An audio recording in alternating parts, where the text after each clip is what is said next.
We have so many stories in our lives, but our stories are not always heard. On the Hear My True Story podcast, we tell our own true stories. Before the white car parked, our head teacher had scattered. Looking at him, I could only see his tie that was flying backwards, waving at us, and he disappeared in thin air.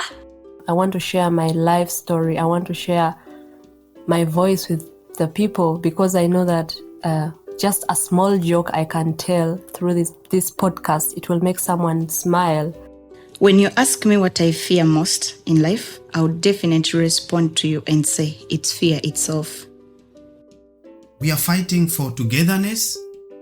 We are fighting for equal rights. We are fighting to end injustice. You don't have to be a storyteller or writer because, guess what? Life writes the best stories. Hear my true story. Today, I would like to share with you my personal true story. Warning, the story is about racism. It is about the first time I encountered racism as a Black African person traveling. I always wanted to travel. I wanted to see the world. But from a very small village in Uganda, Africa, how would I manage to travel this world? I decided to become an artist because artists have a chance to travel, to go visit the world, tell stories, visit places. Anyway, in 2013, I had a great opportunity to represent Uganda, Africa in the World Theatre Tour.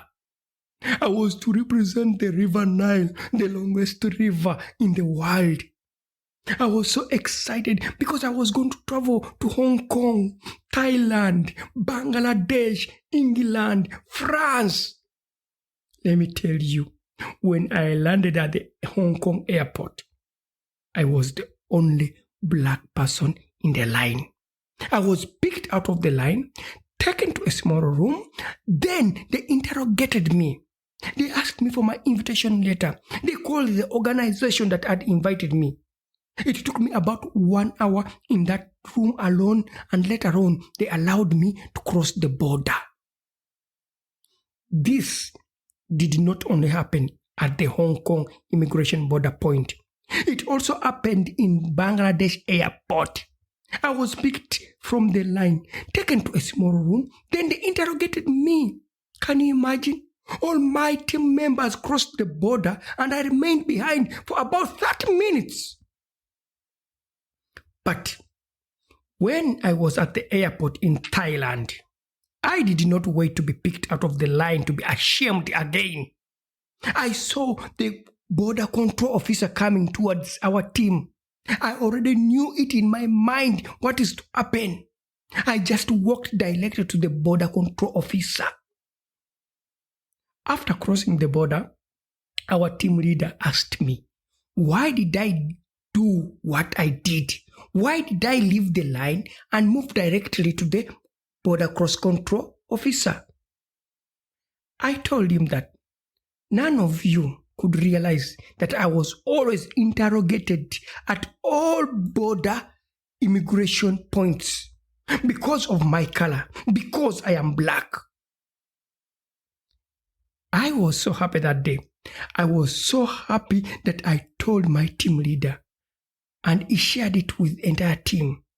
So, the funny thing is when we reached England at the airport in Manchester, I was also picked out of the line. But this time, all my team members left the line and followed me.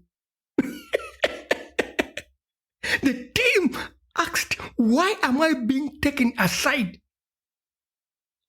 It was my best moment of the tour because the entire team stood up against racism with me. Oh God, it was so nice. From my personal story, I would like to say that we should stop thinking that racism against Black people is when someone says the N-word. No, it is a system. It is built within the institutions. I have had a chance to travel around the world, but racism against black people is all over the world. All over the world, systems are designed to discriminate the black people and perceive them as an inferior race.